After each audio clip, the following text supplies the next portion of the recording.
Lesson 14, Philippine Pop Culture and Experience Economy. We now live in an experience economy where people have shifted from passive consumption to active participation, from Joseph Pine and James Gilmore. A. Affect, Senses, and Feelings by Joni Dean. Affective Networks, Jody Dean. Why are blogs portrayed as inflected on the rest of us? What sort of world does this anxiety about bloggers presuppose or imagine?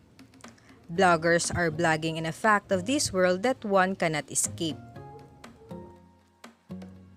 The claim that blogging is harmful points to a link between blogging and anxiety.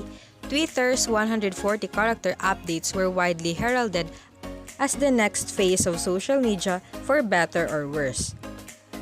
Lacan argues that anxiety has to be approached in terms of object, the impossible object, surplus object, or object cause designating excess enjoyment. B. Body. Balls Nerissa. The Filipinas breast. Savagery, docility, and the erotics of the American Empire. In colonial documents, savage breasts were signs of conquest. The bare brown bosoms of indigenous women were markers of savagery and colonial desire. Imperial cultures deployed barbarism and female or nudity to justify imperial violence. In the New World, explorers emphasized their nakedness and physical beauty. Musica Space, The Dyer ni Forty. Fantasy production will be one of the first books available widely in the English that provides a sustained theoretical engagement with the cultural dimensions of contemporary socio-political and economic development in the Philippines. The Dyer probes the consequences of dominant Philippine imaginations by examining a broad range of phenomena which characterize the contemporary Philippine nation. Letter D. Time by Jonathan Crary.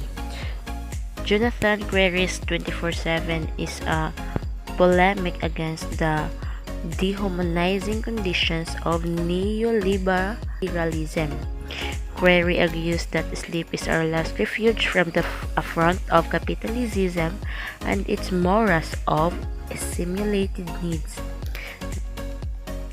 This is a compiling effort to historicize the allows-on character of our contemporary world.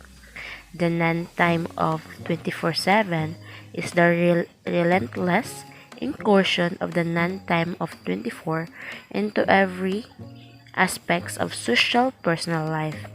Crary argues that under late capitalism, even the notion of everyday life has been occupied by the logic of participation in unremitting globalized economy. Letter E. Technology, Rafael Vicente. Messianic Politics in the Contemporary Philippines, an essay on the cell phone and the crowd.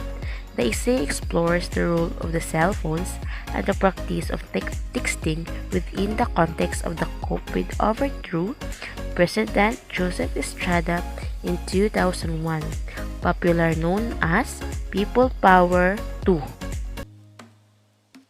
Letter F. Globalization by Bienvenido Lumbrera. Ang aklat na ito ay pinamagatan ni Bienvenido Lumbrera, Ramon Guillermo at Arnold Alamon.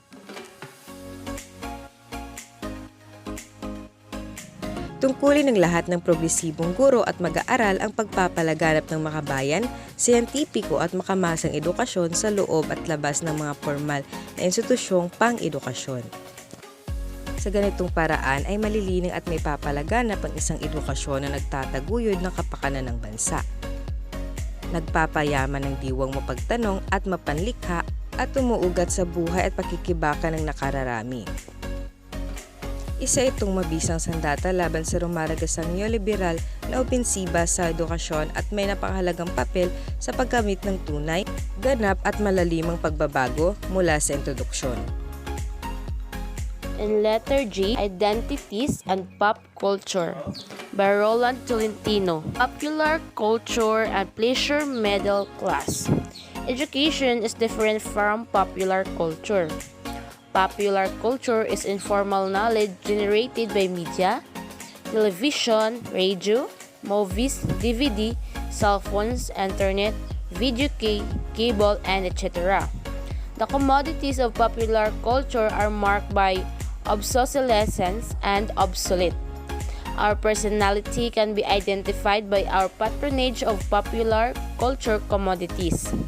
The affinity of popular culture and formal education is that we both pay for the supposedly viable facts about identity, a requirement of being a middle-class citizen.